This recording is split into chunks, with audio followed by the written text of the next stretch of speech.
scientist role is more about research and development. So you are doing a lot of scientific research in the lab. You're trying to develop the product, make it more useful for the target, let's say patients or users. So that's more about R&D of the product that happens in the scientific role. Whereas in the business role, it's more about as a strategic manager, it's more about what kind of business strategies I'm able to develop, whether how this product can be positioned in the target market segments.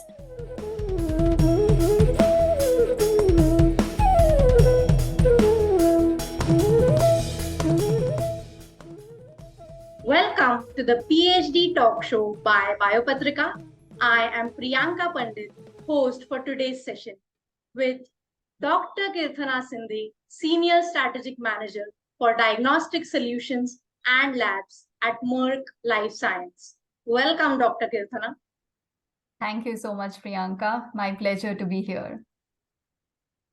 So, Kirthana, you have done your BTech, MTech, and PhD in India, while you have also been a postdoctoral scientist abroad. So tell us about your educational journey and experiences before transitioning to industry. Yes, sure. That's a wonderful question. It has been a wonderful journey because it's filled with a lot of knowledge and experiences. I think I had a rich experience in my education from BTech up to my postdoc. So in this journey, I was able to evolve myself scientifically and be an industry professional. So to begin with, I did my engineering in biotechnology at SJC in Mysore. So that gave me a foundational concepts within biology or life science, I would say. After that, I definitely wanted to specialize more deeper into different biology subjects. So I did do my master's. That was my MTech pharmaceutical chemistry at VIT Vellore. Well, at that point of time, I did wanted to pursue MTech biotechnology. However, my merit rank was able to qualify MTech pharmaceutical chemistry. So I think it happened for good. So I was able to know the entire workflow that happens in a pharmaceutical industry, right? The small molecule drug discovery and drug development. So I think it was the right choice that happened to me, and I was able to do well. And in the final year of my master's, I was supposed to do a project. So I was fortunate to do my project at IISc in Bangalore. So that opened up me a breadth of research areas. So I was so fortunate that I landed up in Indian Institute of Science, nothing more than that. So I was always constantly interacting with different PhD scholars, scientists, going with different journal clubs, a lot of tech talks, and also PhD thesis convocations. So I think that really brought a lot of interest in me for research. So I ended up doing PhD. And this was definitely another right decision that I did in my education. So I completed my PhD at JNCSR, Bangalore, followed by that. Obviously, a normal route most of the PhDs take is postdoctoral research. So I went ahead and did my postdoc. But I was very clear right from the beginning that I want to transition into the industry. So having this rich experience in research gave me that leverage to transition into an industry with a good position. That's been my journey. Amazing. What was the application process like for your postdoc at UCSF? So application process generally for a postdoc is there are certain open positions in the lab, or you reach out to a particular labs or the PIs, which aligns with your research interest or the skills that you have acquired in your PhD. So at UCSF, I directly wrote to the PI saying so in my PhD, I worked on malaria. So I told him that this is my skills in molecular biology, cell biology. I'm interested to work in your lab. It aligns with my skill and interest. So would you be willing to take me as a postdoc. So he did review my interview process. I think we had 3 rounds of interview. The first one was just knowing my interest and whether I would be interested in that particular lab. And in the second round, we went more technical. What were my skills, how I would be contributing to the project.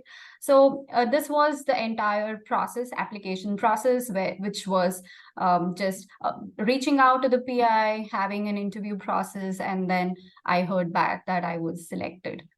Just to add one sentence, that this was just one lab that I happened to, have an interview. But prior to that, I did apply. At least I've sent out 100 applications to different labs across the countries. And I did hear back for 6 interviews at UCSF. I was able to crack the interview and get absorbed there. Great. How did you transition from being a scientist to a business role? Yeah, I mean, it's a quite a transformative transition, I would say.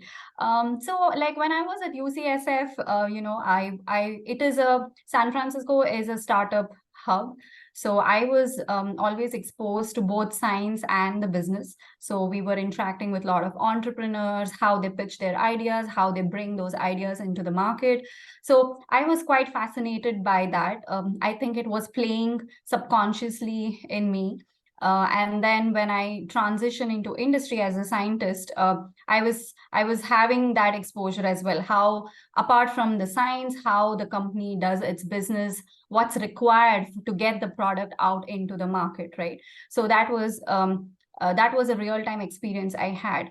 So I happened to acquire certain business skills, scientific skills, and also networking is very important, wherein you can have connects and know what opportunities exist within the business role. So I was aware with my skills, with my skills, my network, and also the opportunity that I was looking at, what kind of roles I need to transition in business. That was my plan to which helped me transition into business role. Right. What is the best way, according to you, to earn an internship or a job in this industry? Yes, that's a good question. I'm sure a lot of them out there look for internships even before you start with the first job. So internships, generally, there would be certain companies, they would post the internship position either on their website or in LinkedIn. So I would say one is to approach the company directly. Have yourself sorted which area you're interested in. So showing your interest and certain level of skills, if not practical skills, at least the theoretical skill, if you carry for such internship position, you have a greater chance to make it there. So definitely reaching out to your networks, asking around what kind of internship opportunities are available, and also constantly looking into LinkedIn posts and also website. That would be the areas where you would grab the opportunities for internship, in my experience. That was a very critical point. Could you share with our viewers how the interview process was like at Merck Life Science when you were transitioning from a scientist to a business role? Yes, definitely. So I did have 3 rounds of interview at Merck. So in the first round was, as I said, it was about sharing my skills, my interest, and how I can contribute to the position that I was being interviewed. So the first round was more of knowing my interest, my skills, what is my experience so far. In the second round of interview, it was more of technical, both science and business. So what kind of scientific skills that can add for that particular role, and what are the business skills that will help me perform better in that role. So it was more of evaluation of that. And finally, in the last round, it was with the country manager, where it was more to see how I connect with the bigger vision of the organization, to see how do I align with the strategy, with the vision of the organization. So it was more on the behavioral round. So this is how my interview happened at Merck. Right. So, as we were talking about interview, let us also talk about skills. Which are Yes. the top three skills you carry forward from your PhD or scientist days, which have helped you in your current business role? Yes, that's a very good question, because these are the ones that help you transition well into the business roles. So, as per my experience, the top one skill I would say is scientific skills. And also business skill, basically skills. It can be scientific or business. So that is very much required because that's the core for the role that you are going ahead. Second, I would say it's communication. So, communication here, what I mean is verbal and written communication, how you communicate the science, how you communicate the business with the different stakeholders. It really matters. What are you putting across? Either it can be content creation, it can be how you're communicating your business or science to the end people. Right, that's one. Lastly, I would say it's commitment and patience. So, in my scientist career, I would say having patience is very important. Staying committed to the larger project is so important because there's so much frustration, there's so much failures that happens, but how you again get up and how you again show up for that particular project is so important. That definitely helps in any role that you take up. So to summarize these 3 points, it is skills, it is communication and commitment that has really played well for me. That was amazing. Can you provide more details on how your week as a senior strategic manager is different from that of a scientist role? Yes. So as you see, the scientist role is more about research and development.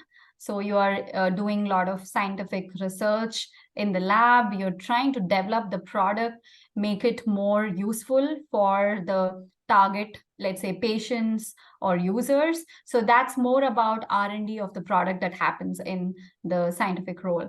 Whereas in the business role, it's more about as a strategic manager, it's more about what kind of business strategies I'm able to develop, whether this product will, how this product can be positioned in the target market segments, what kind of opportunities are I can create, what kind of value I can add to our customers. So these are the different things that you do in the business role or as on daily basis, more about product knowledge, product promotions, sales of the product, improving the business overall.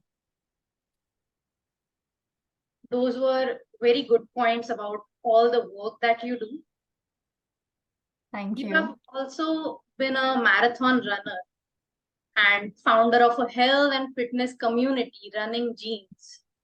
How has that changed you personally and professionally?